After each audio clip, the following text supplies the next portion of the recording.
आज 1,60,00,000 महिलांना आम्ही हे 1500 रुपये पोहोचवलेले 2 महिन्याचे 3000 रुपये। आदितीला सांगितले, आदिती अजून राहिलेलं बघ।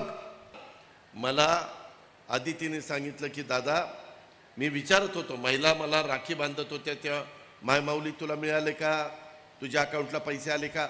आणि महिलांनो 1 रुपया ह्याच्यात भ्रष्टाचार होऊन दिला नाही। काही जण गमत्या करतायत। माझ्या एका सातारा जिल्ह्यात एक असा पठ्ठ्या निघाला की त्यानं त्याच्यामध्ये जवळपास स्वतःच्याच बायकोचे 28 फोटो काढले वेगवेगळे। एक काढला साडी 6 वारी, एक काढला 9 वारी, एक काढला सलवार कमीजीत, एक काढला शर्ट पॅन्ट मध्ये, असे काय एक काढला असे कमी केस करून, एक मोकळे केस करून।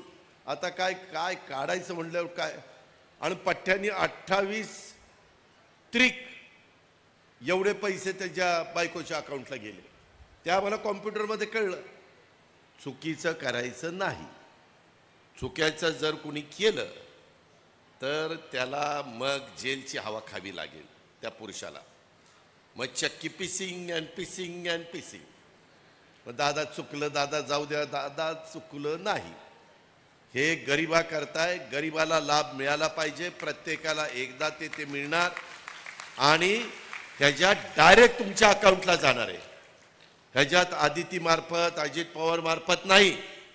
तुमचं जे डीबीटी आहे तिथं पैसे जातात, त्याच्यावर भ्रष्टाचाराचा प्रश्न नाही। पण कुणी अशी गडबड केली तर ते दाखवतं, कळतं, थोडा उशीर लागतो। काय झालं, या स्कीम आम्ही जाहीर केल्यानंतर आम्हाला जेवढा वेळ, आदिती मला म्हणली होती की दादा मला हे सगळं नीटनेटकं करायला कमीत कमी 4 महिने लागतील। आमच्या हातात 4 महिने नव्हते। मी आदितीला आणि तिच्या डिपार्टमेंटला सांगितलं, आदिती 4 महिने नाही 2 महिन्यात कर।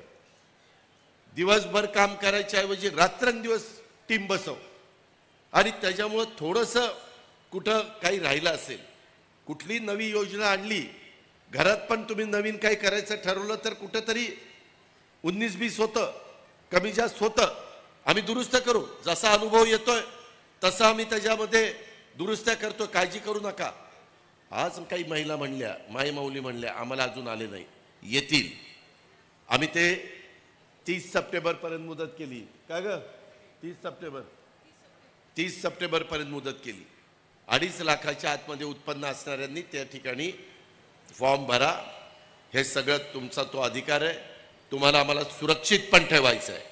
आपल्याला योजना बंद करायची नाही, उलट पुढं पण आपल्याला चालू ठेवायची, आणि ती चालू ठेवत असताना लाभ मात्र कुठल्या तरी एका योजनेचा मिळेल।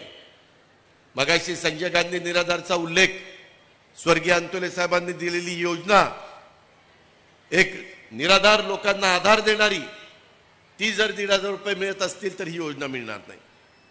अशा पद्धतीनं ती जर 1,500 रुपये मिळत असतील तर ही योजना मिळणार नाही। अशा पद्धतीनं लाभ तुम्हाला मिळतोय। ही योजना आणलेली आहे। माझी तुम्हाला विनंती आहे की इतर कुणावर खोट्या नाट्या प्रचाराला बळी पडू नका।